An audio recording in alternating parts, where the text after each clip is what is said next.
edition of Flea Market Fantasy, the world's second greatest Bronze Age era comic book podcast. Joining me, as always, is new Michael, Kevin Jank.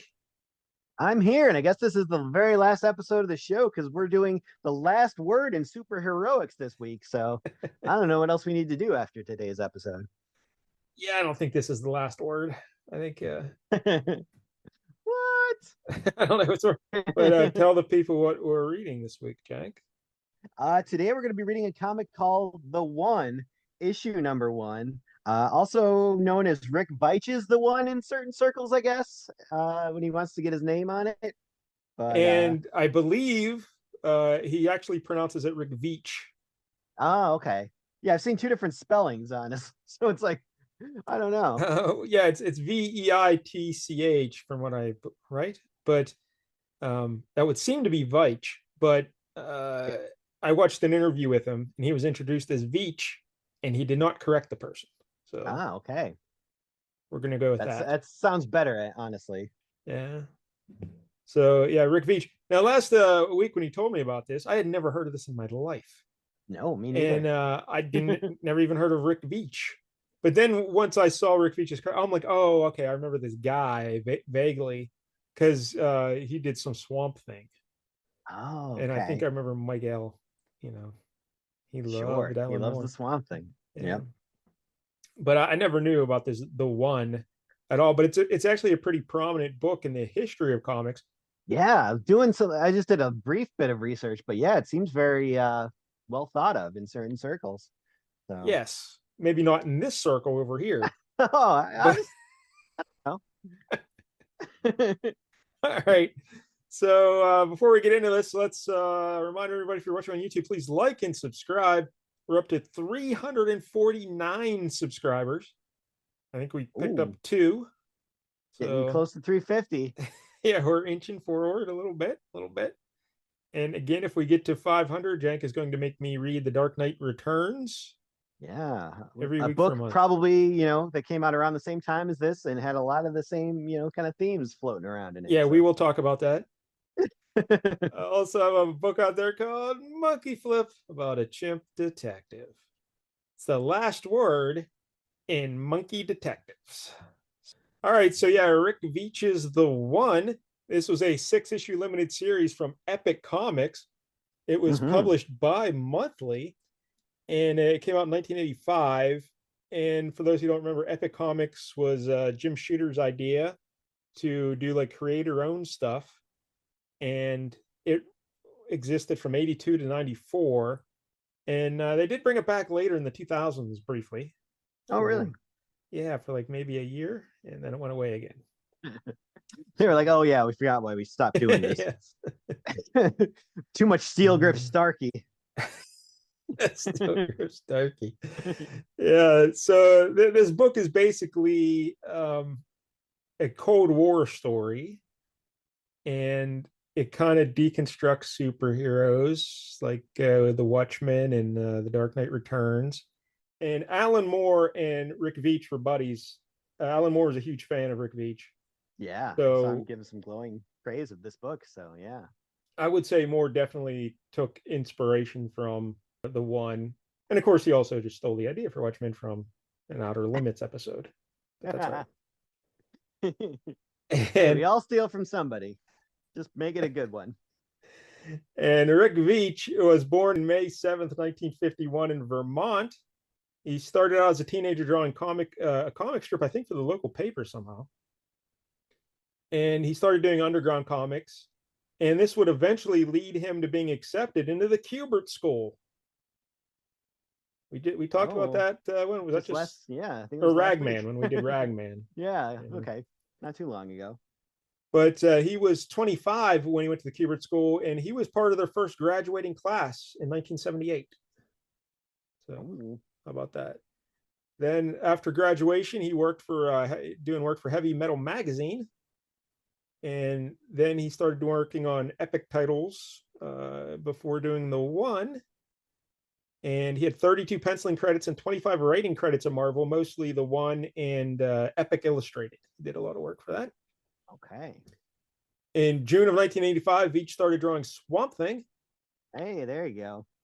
and he was the regular artist from issue 50 to 82, and he was the main writer from 62 to 87. So he basically took over after Alan Moore left. Oh, okay. So Yeah, he there's a was lot of drawing it connections. when Moore was writing it, and then yeah, so Makes sense. Makes a lot of sense. He seems like a good fit for that, I would say. and he had 124 penciling credits at DC, including a bunch of Sergeant Rock, Oh, a whole bunch of Sergeant Rock. And he had 93 writing credits, including runs on Aquaman and The Question. Aquaman. Do you That's got to be some interesting stuff. do you think he ever answered the question, is California sinking? Nope, I think we'll never know. It's like how many licks it takes to get to the Tootsie Roll center of a Tootsie Pop. Uh, he did issues 9 and 10 of Miracle Man in 1986 as well with Alan Moore. And he did a ton of other stuff over the years. Then in 2016, he launched his own comic company, Sun Comics. Oh, And they they're do very print on good. demand comics. And he's got some titles over there, so you can look that up. Yeah, he's still going strong. And in 2020, he was named Vermont's official cartoonist laureate. Wow. In the tough state of Vermont, wow. He's That's a lot of becoming, competition. he's just the fourth person to hold that honor. How about that? Ooh, take that, Charles Schultz. I'm the fake radio laureate of Greensburg, Pennsylvania. Wow. Yeah. I don't know. Todd Teacher might be coming for you. And so that's anything else about Rick Veitch that you know, Jane? um, Considering his name was new to me and I didn't even know how to pronounce it as of 5 minutes ago, I would say that no, I don't have a wealth of information I've been sitting on. Yeah, probably not. So, all right. Should we just jump right into this, or is there anything else you would like to say about the one? Because maybe it's best to just explain it as we go. I don't know. Sure, yeah, let's do that. All right. Why don't you describe the cover for us? Oh, I love the cover. Cover because I love this cover so much. It's kind of just it make it looks like a box of some kind. Like it's Tide, like yes, Tide. that's very much what it reminded me of is the Tide box. Yeah. Um, and it's this is Rick Veitch. It's got his name there in like a purple oval, and then it says the one, the last word in superheroics, and then the title of the issue, the big sleep, and it's kind of got those radiating circles of different colors. Like there's a red dot in the middle, and then a white circle, like circle around it, then a blue one, and then a white one around that, and it just kind of radiates out. And it kind of, like you said, looks like Tide, very much so the Tide color scheme. And you see a superheroish looking guy flying in the, I guess the air, but not really the air. He's flying on the box, and he's mostly all like a black silhouette, and he's got like a big orange circle on his head and then like a white circle in the middle and then an orange kind of the same thing going on his chest, I would say. Yeah, when you say it's um on his head, it's over his face. yes. So yeah, it's not like a bullseye thing on his forehead like our buddy Bullseye. It's right on his face. Yeah, it is his face, almost Rorschach-esque in certain ways. Yeah. um then it says down at the bottom, it says caution, mind irritant, may be fatally insightful if swallowed. And then they have like the side of the box where it says the one, and it's kind of got like where the ingredients go, and it's got some stuff there. Always sort your comics before use. Separate comics into stacks of similar type. Be sure to grade items before use. Caution: if the one sticks in brain, wash thoroughly with television sitcoms and blockbuster films, like Alf. They should have just thrown in an Alf reference like every other comic. And then we got ingredients: paper, ink, glue, story, ideas, blood, sweat, tears, hopes, dreams, lots of word balloons, and just a few captions. 100% readable. Plus Puzz Fundles, which ugh. I was loving this book until we got to the Puzz Fundles. Puzz Fundles, it's like a little clown cartoon character. And at the end of the book, he has a one-page cartoon strip thing. Yeah. Yeah, that was brutal. I would have rather read Family Circus, I think, than that. But this cover is spectacular. And the like we said, it's a 6-issue limited series. And the other Mm-hmm. covers, like one is just a giant Coke can that says the one on it. Yeah. That one looked good too. What if it was like a dollar bill and it's got that weird looking creep dude from this issue, like in the Yeah. middle, like he's the president? And there's one that's just a calculator, one like a hamburger, and one where the weird dude is Uncle Sam. So, Yep. Yeah, I love a good gimmicky cover like that. Like you can have all your covers with people fighting on them, and that's cool and all, but give me something weird. Give me something that looks like a product, or like when you take. I like when they take like famous movie posters and just put like the characters in those same poses and stuff like that. Like I've seen so many Breakfast Club homages with just the characters and stuff like that. And yeah, it's just great. yeah, this is a great cover. So we open it up, and inside the cover, there's an article from 1984. The McLuhan Center claims A bomb may be beneficial, and Marshall McLuhan was a media like commenter, and I guess you could say philosopher, whatever you want. But he had his own little center up there in Toronto where they continued his work after his death. And there's an article here where they're talking about how the A bomb kind of changed how people perceive their realities, and because Mm-hmm. everyone, you know, there's this constant threat that you could die at any second, theoretically. Yeah. And so it kind of shaped the world. And they're arguing that, hey, we actually needed the A bomb because it kind of brings us all together. And I don't know, but Actually so has like benefits on people's minds by their all being terrified of this thing together. The shared myth of collective suicide has physically changed the manner in which billions of synapses connect in people's brains. so we open up the book and we get a page of a weird little guy smoking a cigarette, and we get four panels, horizontal panels stacked on top of each other, all black backgrounds. Mm-hmm. He's on the right, all the words are on the left, and he's smoking a dart. And this guy's name is Itchy Itch. Yeah, that's probably the worst part of this was that's a terrible name. Yes, it was. Clearly a Richie Rich parody, but not even a good one. But this is a gimmick that they do throughout the book and actually throughout the series, where Mm-hmm. every 5 or 6 pages or so, there'll be one of these pages of a character speaking to the camera. And this is very reminiscent of, remember DC was doing this a lot of several years back with the 9 panel grid of the character speaking to the camera. Do you remember that? Oh yeah, I think that was like a some kind of one of those crises, but Yeah. it was like all about the superheroes going to counseling or something. Yeah. So this is like they're Yeah. filming a documentary and he's like talking kind of. And why don't you explain who Itchy Itch is exactly and what he did? So apparently he's like a computer guy who was working on both the nuclear codes for both the Americans and the Russians. So he's got access to everybody's computer systems, and he's just like holding them both hostage. He's like, yeah, I'm gonna like set myself up for financial success here by just launching all of your nukes at each other, and I'm gonna be set up to you know for the chaos that ensues. I'm gonna be making investments in all the things that will survive. So it'll be great.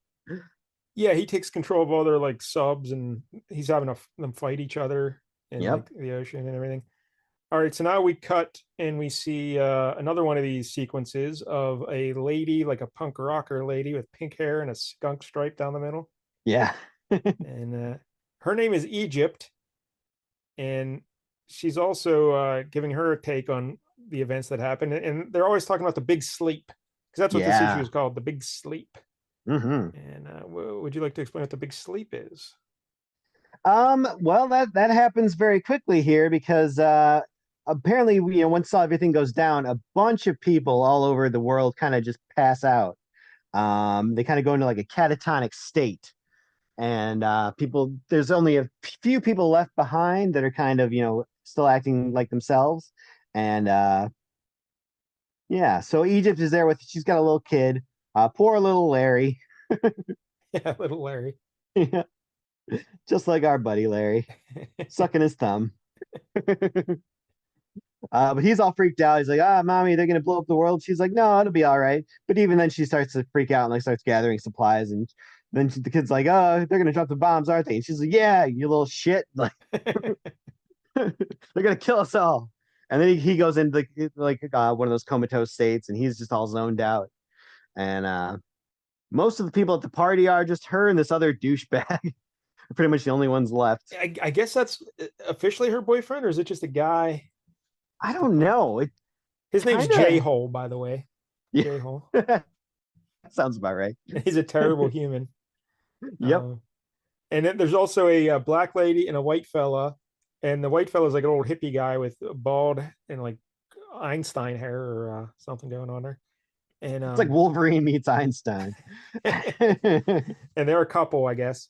And they're also spaced out, but J Hole's fine and Egypt is fine. Hmm.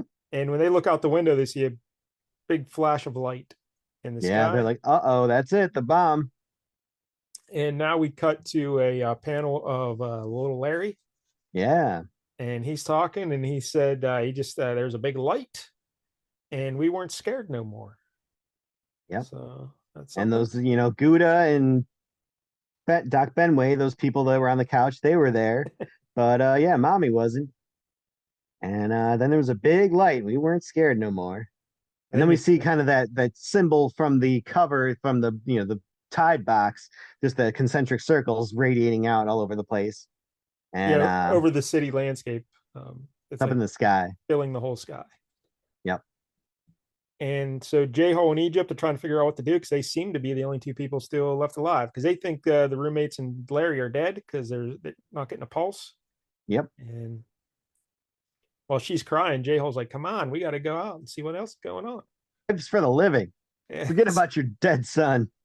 So He he just dragged her. lost 5 minutes ago. We should say this Egypt lady is an artist, right? Wasn't that her story that she was going to have a big art event, like a gala, and she got the news that the bombs are dropping, right? And Yeah. Just in time for her to get her big break. And the bombs hit.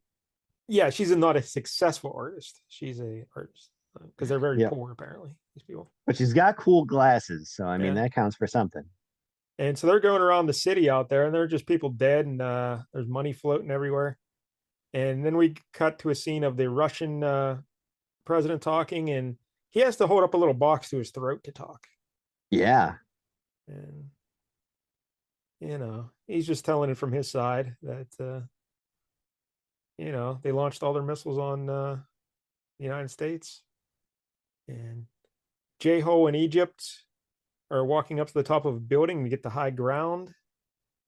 They got to take the steps because the elevators are out.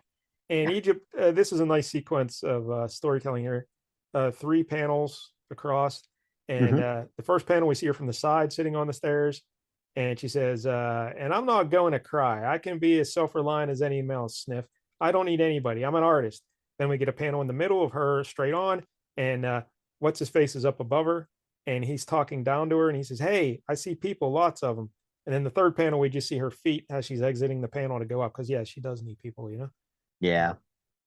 So they get up onto the roof and they're looking through those viewfinder deals on top of a roof, and the city looks real quiet except there's a cruise missile coming right at him, Jay. Yeah.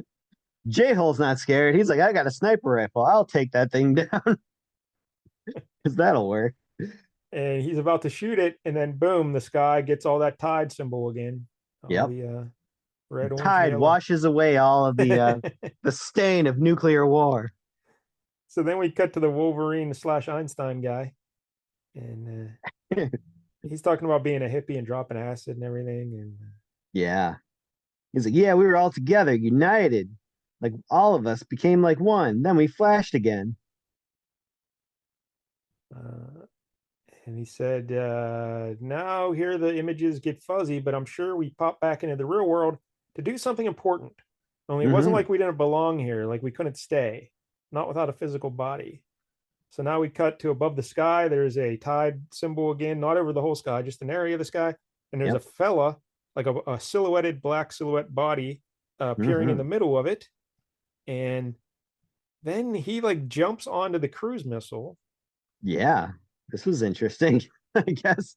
Yeah, but he starts growing a like radioactive skeleton inside of that silhouette now. Who does he look like? He looks like that Mr. Bones guy. Remember that guy? Ah, yeah. Mr. Or Bones? even more so like Blight from Batman Beyond, who was very much a glowing, radioactive skeleton. I'll take your word for it. I have no idea who that guy is. Um, but yeah, I guess he's sucking out The like the radiation. yeah, very good. The radiation to get a skeleton. I don't know. So the cruise missile still hits the building they're on though, but like it's not a atomic bomb anymore. It's just a metal, you know, Yeah, I feel like that projectile. would still do something if we learned Yeah. anything from 9/11.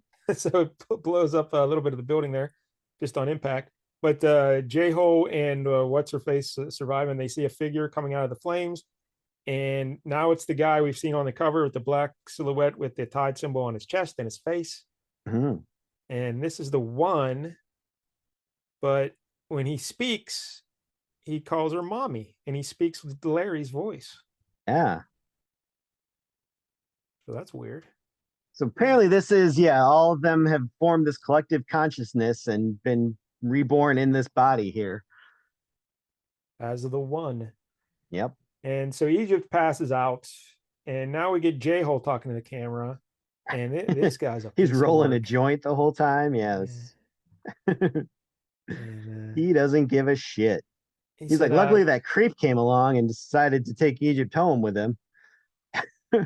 "Yeah, we don't know what creep exactly yet, but he takes he had to carry her down the all the 8 flights of stairs, and he gets to the street. He's exhausted because the guy in the silhouette with the stuff on his face and chest, he just disappears. I don't know, Yep. but this weird guy who's really nerdy, crazy hair, glasses, polka dot shirt, plaid jacket. How would you describe this fella? Just Uh classic nerd. yeah, like he'd be like every, sitcom had like their weird wacky neighbor. Like Yeah, he's kind of like a nerdier Kramer. Right? yeah, Yeah. exactly. So he shows up, and Egypt says, "All right, hey, why don't you just take this lady home? I got things to do." So, Yeah. It seems like people are waking up. I gotta go steal some stuff before they, come back. so now this nerdy guy is also one, I think, right? Yeah, that was my impression because he's acting real weird. Like, oh yeah, I'm just an average fellow. Yeah. So he picks up Egypt and he takes her home. Now we get a shot of the U.S. president talking to the camera and the usual stuff. What does he say here? Anything important? Oh, he starts mentioning that, okay, like after this whole incident, we realized that none of the nukes went off because something stopped them. So the nuclear, weapons age had kind of ended. So we had to come up with something better. So we started going to Project Superior, which is like a genetics program, try to create superhumans. And we encounter the first superhumans here because there's a tank, an American tank, out providing security for an area, and there's a car that drives up near the tank, Yep. and the tank is spying on the people inside the car, and they see it's a young couple, and they think, oh, well, they're going to start making out and going at it. So hey, this is a we'll get to spy on them here with our night vision. Yep. And what happens though with this young couple in the car, Jay? Well, it turns out that this is a brother and sister, and the brother was kind of going up and trying to feel up that girl, his sister. He So was not scared. she She's like, smacks him in the face. don't you ever touch me there. For God's Yeah. sake, I'm your sister. And they're all just like, what the fuck are we watching? And then they get orders from headquarters to go ahead and shoot that car. Yeah. And they're like, oh well, I guess. Because they said that there's no weapon Follow systems, orders. there's nothing here, they're just people. They wandered into the wrong spot, and they're like, all right, you just got to kill them anyway. So they blow up the car, but then their night vision shows two figures rising out of the destroyed car, and then those Uh-oh. people come and they just tear apart the fucking tank. Yeah. They've like hulked out and just are smashing the shit out of this tank. Yeah, these are the super soldiers that they're making as well. Yep. And then we cut Incestuous super soldiers. That's what you want. then we cut to Itchy Itch again, right? And he's enjoying a cup of coffee with his dart, and he's talking about some more of the old Project Superior, because now Russia has to answer. And Yeah. Although the thing that confused me the most is why is Rich Itchy Itch able to make any money off of this when this is definitely insider trading when you're the one who caused this global situation, let alone Uh, you should be in jail for that, like for launching all the nuclear missiles at it. well, I guess if Like, everyone he was expecting, who's going to arrest them if everyone in power is gone? I mean, I don't know. but yeah, how are you going to make money if obviously some people would be left and they would arrest you? Yeah, I just don't understand why he's not dead. Like they obviously knew he was behind this. Yeah, yeah. Why are they So not going after him now? Like, how yes, is he allowed to just be out there making money? because he was talking to the president and the Russian guy on the phone, telling him what he was doing. Like, and he's I'm just a sure they dude in got that like an recorded. apartment. Yeah, Yeah, he's just like a dude in an apartment. So yeah. He doesn't even have like a for a guy who's making a ton of money off of this. He lives in a shithole and has no security, seemingly. So yeah, why isn't he? He was sleeping on a mattress on the floor. So he should be getting the big sleep right about now. yes.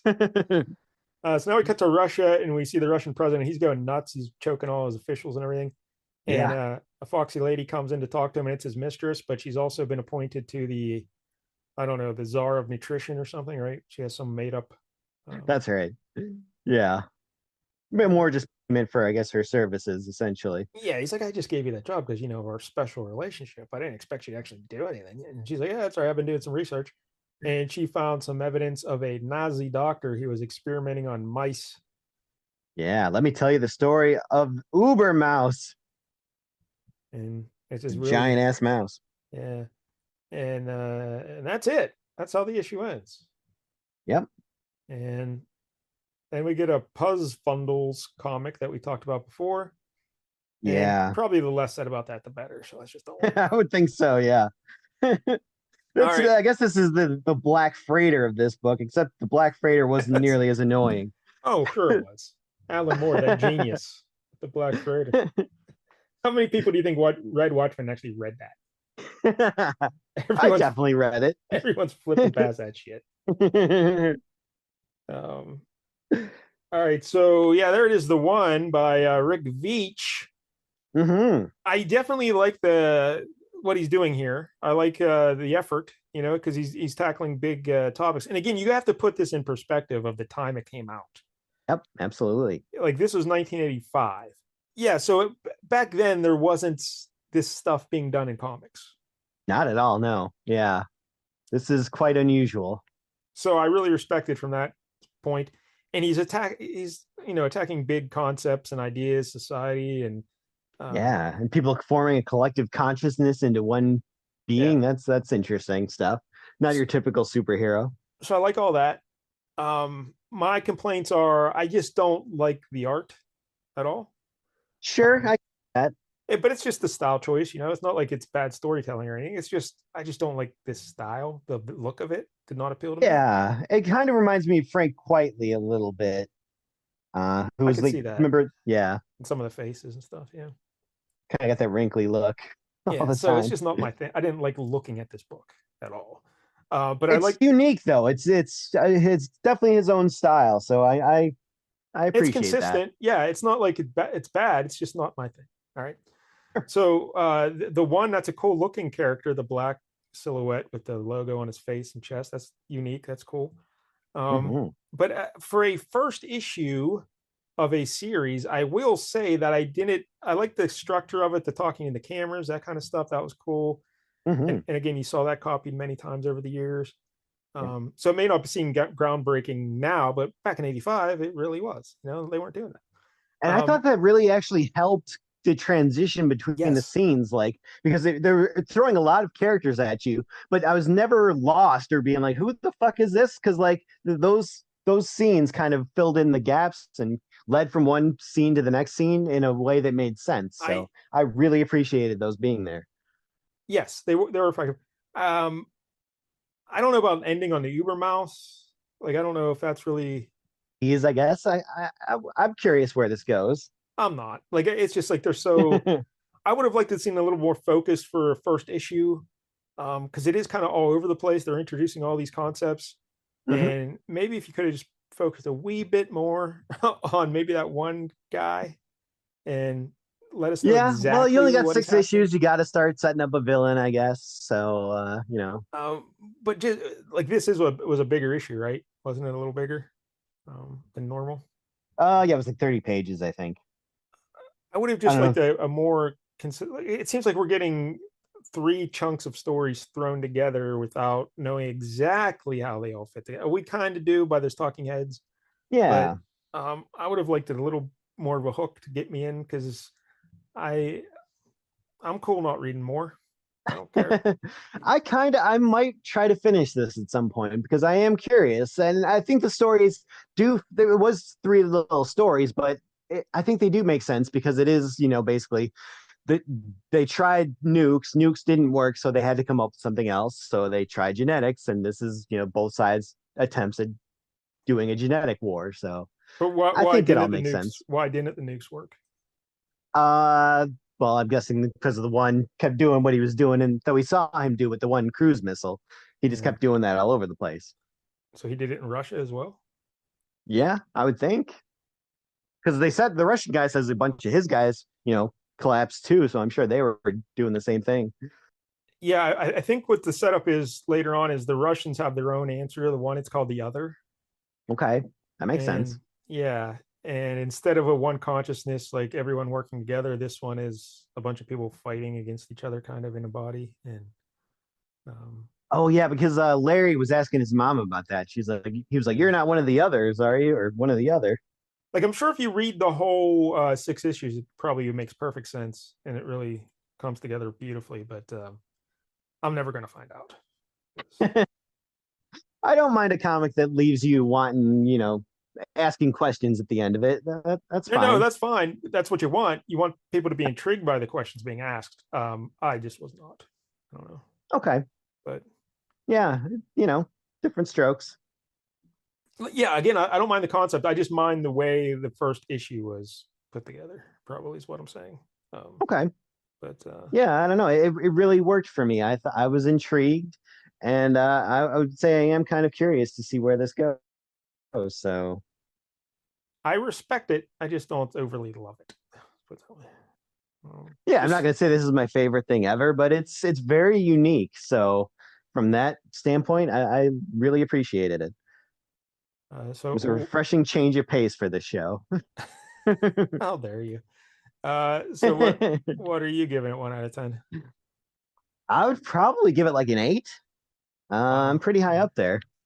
I enjoyed it. I'd give this particular issue a 6. Okay. Yeah, Um, that's fair. It's on the good side.